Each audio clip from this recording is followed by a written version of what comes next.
বন্ধু, তোমাদের সবাইকে সুরজিৎ মান্না ক্রিয়েশনস চ্যানেলের পক্ষ থেকে সুস্বাগতম। আশা করি তোমরা সকলে ভালো আছো। আমি তোমাদের জন্য এই ভিডিওটিতে তুলে ধরছি সপ্তম শ্রেণীর ভূগোলের দশম অধ্যায় আফ্রিকা মহাদেশ। আফ্রিকা মহাদেশের নীল নদের অববাহিকা থেকে একটি 5 নম্বর অর্থাৎ বড় প্রশ্নের সম্পূর্ণ সমাধান করছি।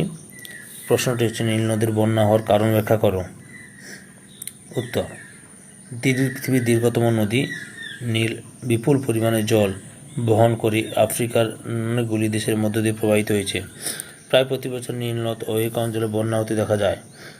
এক নম্বর কারণ, নীল নদীর উৎস নিরক্ষীয় জলবায়ুর অন্তর্গত হয়।